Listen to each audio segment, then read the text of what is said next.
So let's talk about this topic. This topic is related to Manipur, but यहाँ पर Mizoram angle है. हम लोगों ने बहुत सारे टॉपिक पढ़े, जैसे कि मणिपुर में हम लोगों ने पढ़ा कौन सा एंगल, म्यांमार का एंगल, ठीक है.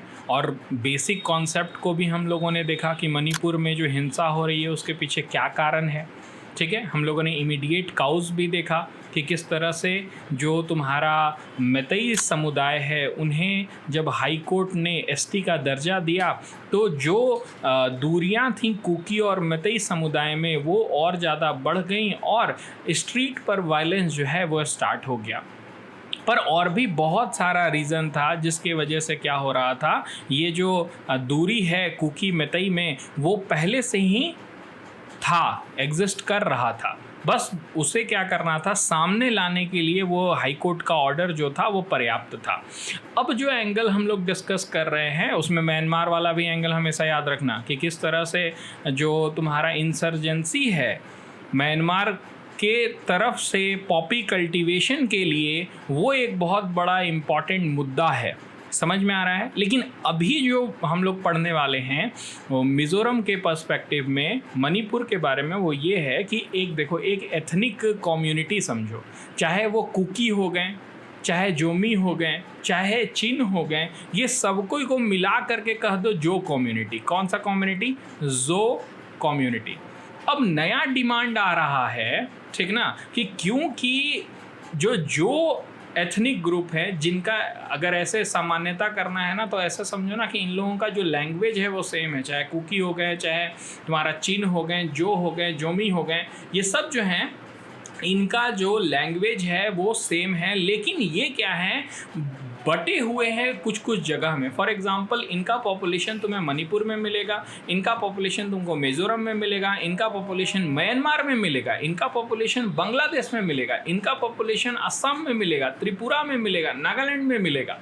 अब इस तरह से ये जो पॉपुलेशन है उसका जो जोग्राफिकल एक्सटेंट है वो बहुत ही ज़्यादा विस्तार में है, लेकिन इनका कोई अलग से एक स्टेट नहीं है. It's like Kurdish people. Kurdish हम लोगों ने बात किया था कि वो एथनिक ग्रुप हैं जो कि तुम्हारे जिनका जो पॉपुलेशन है वो ईरान में भी है, तुर्की में भी है, सीरिया में भी है, ठीक ना.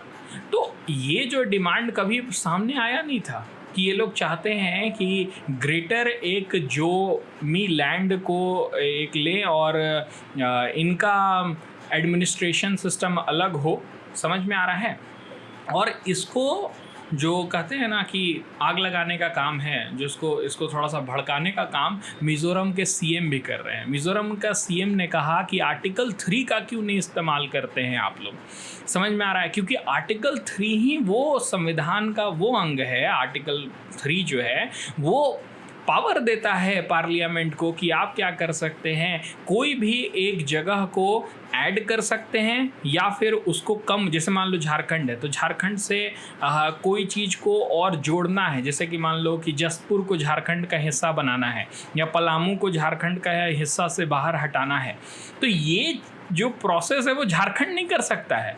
ये प्रोसेस भारत का संविधान आर्टिकल 3 के अनुसार किसको देता है? पार्लियामेंट को देता है.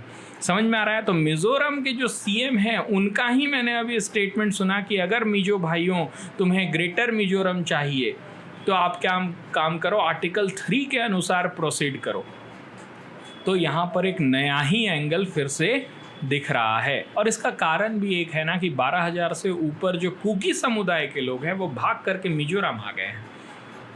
समझ में आ रहा है. और ऐसा नहीं कि मैतेई नहीं आए हैं, मैतेई भी हैं.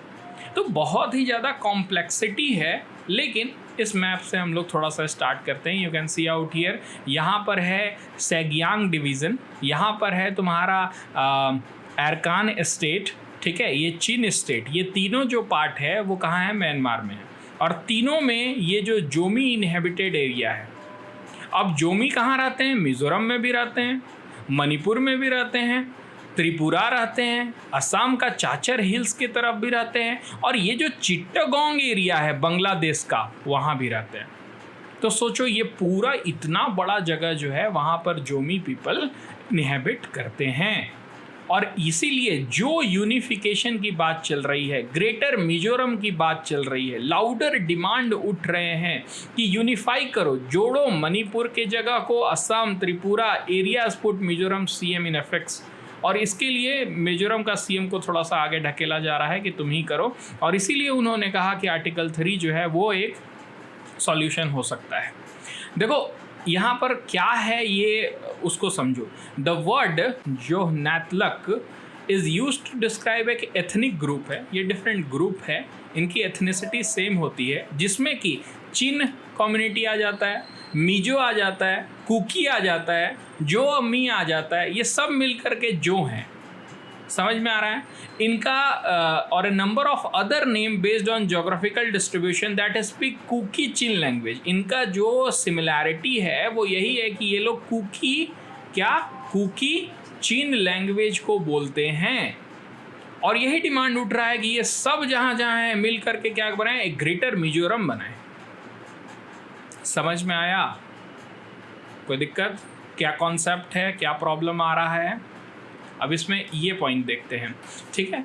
तो जो यहाँ के सीएम हैं, कहाँ के, मिजोरम के, जिनका नाम है Zoramthanga, who is also chief of the ruling Mizo National Front. जब मिजो नेशनल फ्रंट बनाया था, एमएनएफ की गठन किया गया था, ये पार्टी की ही सरकार है मिजोरम में। और देखो एक और बात समझो कि मिजोरम में चुनाव होने वाला है, ये भी बात समझो, समझ में आ रहा है? मिजोरम में चुनाव होने वाला है, एंड एमएनएफ का जो जब बनाया गया था तो ये बात उसका लिखा गया था, मैं तुम्हारा उसका जो मैनिफेस्टो होगा उसमें ये डाला गया होगा कि आगे चल कर के इन लोग ग्रेटर मिजोरम की बात करेंगे, ग्रेटर मिजोरम की बात करेंगे, जिसमें कि ये जो पीपल हैं, समझ में आ रहा है, उनका एक बहुत बड़ा हिस्सा रहेगा। ओके और उसमें मणिपुर का भी लैंड लिया जाएगा और इधर का भी लैंड लिया जाएगा, और इसीलिए ये आदमी जो है वो थोड़ा सा आग लगाने का भी अभी काम कर रहा है। हालांकि ये नहीं बोल रहा है, देखो ऐसा नहीं है कि पॉलिटिकल पीपल है। दूसरा स्टेटमेंट उसका मैंने नहीं बताया हुआ है कि मणिपुर का ये इंटरनल मैटर है कि वहाँ पर क्या हो रहा है, मिजोरम इसमें हस्तक्षेप नहीं करेगा।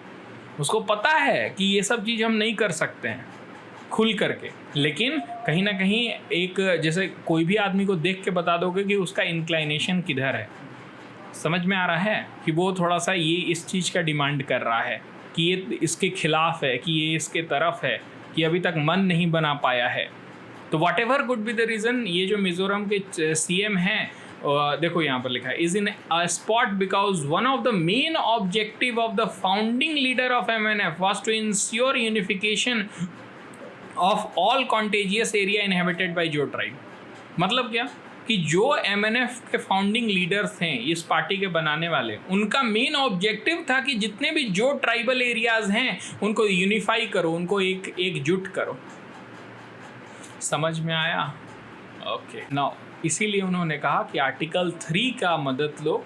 वो क्या करता है, फॉर्मेशन ऑफ न्यू स्टेट करना है, आर्टिकल 3 के तहत होगा। अल्ट्रेशन ऑफ एरिया को चेंज करना है 3। बाउंड्री नेम, जो भी तुम ऐसा नहीं कि कल को वेस्ट बंगाल का नाम चेंज करके खाली बंगाल कर दो। कौन करेगा ये काम? ये ममता बनर्जी नहीं कर सकती हैं। इसके लिए आर्टिकल 3 का इस्तेमाल करते हुए पार्लियामेंट ये काम करेगा। समझ में आया? तो यही बात वो कह रहे हैं, मिजोरम के जो सीएम हैं वो कह रहे हैं कि आर्टिकल 3 का इस्तेमाल करो और उसी के तहत आगे बढ़ो मिजो भाइयों बहनों। उन्होंने ऐसा ही कहा कि भाइयों, मिजोरम के भाइयों, brothers of Mizoram, you have to do this. The ethnic Mizo brother in Manipur are now demanding a separate administration. अच्छा एक और बात है, मणिपुर जो है एरिया है, मैंने ये बात डिस्कस कर लिया, बहुत सारे पॉइंट हम लोगों ने डिस्कस किए थे, मैं एक एक करके बताता हूँ। सबसे पहले वो हाईकोर्ट वाला ऑर्डर था, समझ में आ रहा है। उसके बाद फिर म्यांमार वाला एंगल था, ठीक है। म्यांमार वाला एंगल में पॉपी कल्टीवेशन था, समझ में आ रहा है, पॉपी का कल्टीवेशन। उसके बाद फिर तुम्हारा क्या था, डेवलपमेंटल एरियाज़ वाला पॉइंट था। डेवलपमेंट एरिया वाला मतलब क्या, जो इम्फाल का एरिया है मणिपुर का, जो सेंट्रल पार्ट है, वहाँ पर सबसे ज़्यादा डेवलपमेंट है बजाय हिल्स का। तो इसीलिए डेवलपमेंट जहाँ है वहाँ पर मैतेई लोग रहते हैं, समझ में आ रहा है? ये भी एक मुद्दा है कि मैतेई लोगों को ज़्यादा डेवलपमेंट मिला और हम लोगों को कम डेवलपमेंट मिला। दूसरा और क्या पॉइंट था? पॉपुलेशन डेमोग्राफिक वाला मुद्दा था, पॉपुलेशन वाला मुद्दा था, जिसमें कि मैतेई पीपल का पॉपुलेशन 50% से अधिक है और बाकी सारे ट्राइबल का बाकी है, ठीक ना। तो पॉपुलेशन में भी ज़्यादा है, इसीलिए एमएलएस जो हैं वो सबसे ज़्यादा इसके हैं। तो ये सारे मुद्दे हैं, और भी मुद्दे हैं, ठीक है। इतना ज़्यादा इतिहास भी है उसमें, कुछ ना कुछ, छोड़ो उसको। अभी क्या है कि मणिपुर में जो मिजो पीपल हैं उनका भी मेजोरिटी है, समझ में आ रहा है। अब उन सबको को मिला करके मार्च उर्च निकाला जा रहा है कि वहाँ से इसका सॉल्यूशन यही हो सकता है कि यूनिफाई करके सेपरेट एडमिनिस्ट्रेशन ले लो। समझ में आ रहा है? मतलब कि अगर मान लो कि ये मणिपुर है ना और ये इम्फाल है, यहाँ पर ज़्यादा पॉपुलेशन है, बाकी सब में आदिवासी समाज रह रहे हैं, मैतेई भी आदिवासी हैं, ठीक ना। क्योंकि उसके पीछे भी हम लोगों ने पढ़ा है कि आज़ादी से पहले वो लोगों को एसटी का दर्जा था, आज़ादी के बाद उनसे एसटी का दर्जा छीन लिया गया था, दैट इज़ डिफरेंट थिंग। तो ये जो इम्फाल वाला रीज़न है, यहाँ पर मैतेई रहते हैं, और बाकी वाला जो रीज़न है उसमें क्या रहते हैं, तुम्हारा मिजो ट्राइब के भी लोग रहते हैं, कुकी, चीन, ये सब रहते हैं। इन लोगों का कहना है कि हमें सेपरेट क्या दे दो, सेपरेट एडमिनिस्ट्रेशन दे दो, हम लोग अपना अलग काम करेंगे। समझ में आया?